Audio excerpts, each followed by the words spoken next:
We're in Westford, Massachusetts at the Butterfly Place. Right now we're removing the old pond, and I wanted to take this time to talk about pond liner with you guys because this is a great example of some things.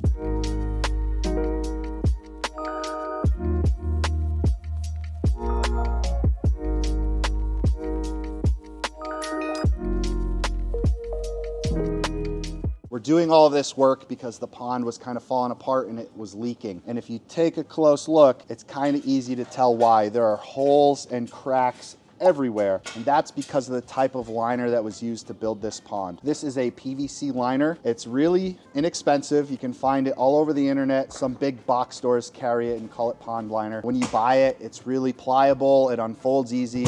You think it's a great product. Soon after installation, stiffens up and over time gets very brittle. As you can see, this stuff just rips apart. It's super stiff and crunchy.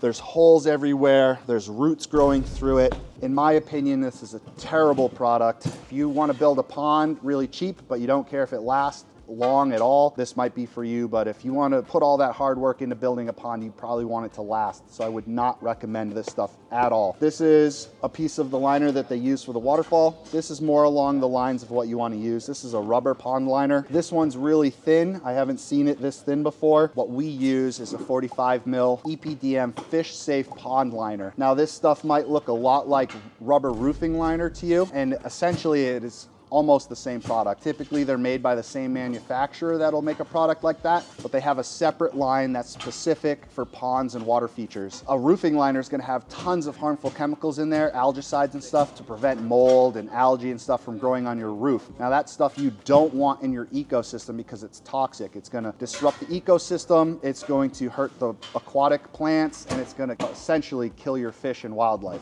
So you don't want to use that stuff. You want to use a pond-specific rubber liner. We've got rolls of it over there. I'll take you over in a second and show you. But that's the stuff that you want to do. You want to use that. It's very pliable. It lasts a long time. It stretches, allows the pond to move when the soil moves. It doesn't get hard and crunchy, and it's easily patched if there ever is a hole. This stuff, you can't really patch it. You can, but it's really hard and it doesn't hold up. Plus, when you've got all these cracks and stuff everywhere, you can't patch that. All right, guys, you can see right now I'm sitting on top of some of our building supplies. These are two different size rolls of liner. This is that 45 mil EPDM fish safe pond liner that I was telling you about. So we got a larger roll right here that we've pre-measured out for our pond, and then this is gonna be for the stream waterfall section. And right beneath me, we've got this thick underliner. There's some rock pad and underliner folded in here. This is that protective layer that goes on top of the soil underneath our liner. Helps keep the liner safe from sticks, rocks, anything like that. There's some glass out here from when the roof collapsed in 2009. We want to protect the liner from anything like that, and this allows us to do that. It also allows the pond liner to breathe. That might sound silly, but we want oxygen to be able to get underneath the liner. That way it doesn't build up any weird mold or anything like that. And another benefit, especially when we build outdoors, not in an atrium like this, as the ground shifts, freezes and thaws, moves, things like that, we want this liner to be able to glide over the fabric versus